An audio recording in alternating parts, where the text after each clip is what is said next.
Amid the rising cost of living, more Kiwis are looking at ways that they can save $1. And when it comes to what we wear, it seems it is out with the new and in with the old.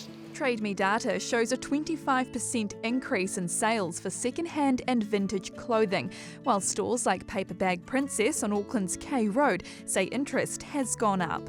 I feel like it's been an upward trend for a while now. I think people are becoming more aware of the ecological impact of fast fashion and things like that. Well, I think that you're getting items that are more individual than stuff that you'd get in any fast fashion stores, as well as just so much better for the environment. Resourceful Kiwis are really looking at ways that they can make their money go further as the soaring cost of living bites families' budgets right across the country. Vintage and retro clothing category has been trending for a few months now, but I think there's a couple of things driving that. So I think obviously it's a really sustainable way to buy clothing, but also it's a really economical way. You know, you can save a lot of money. And for sites like Trade Me, it goes both ways. Not only are Kiwis saving some cash, they're making a bit on the side too, clearing out their wardrobes and other areas of the house to find items to sell on. During lockdown, you might have decided, actually, you know, my house is a bit cluttered. There's some stuff in the garage that I just don't use anymore. And, you know, with Kiwis working from home a bit more, I think that's probably continued into 2022.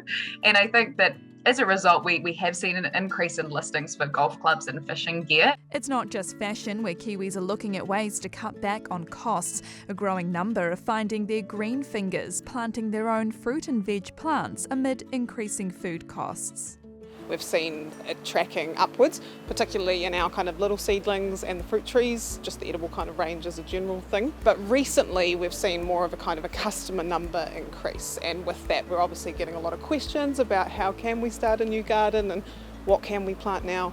So that's been really cool, just people kind of getting into it and trying it for the first time. And there's other factors driving sales too. It's the sustainability side of it, in particular from COVID and being in lockdown and growing your own food at home, knowing where it comes from. Kind of that whole local garden to table thing is a really important thing for people now. So there's a big community drive behind it too, with community gardens as well as just individual people at home. So whether it's taking up the garden to plate lifestyle or purchasing second-hand, saving a little here and there could see you end up saving a lot. Thanks for checking out our YouTube channel. To stay up to date with all the latest news from the New Zealand Herald, click the subscribe button below or check out one of the videos here, and head over to nzherald.co.nz for more details on these stories and more.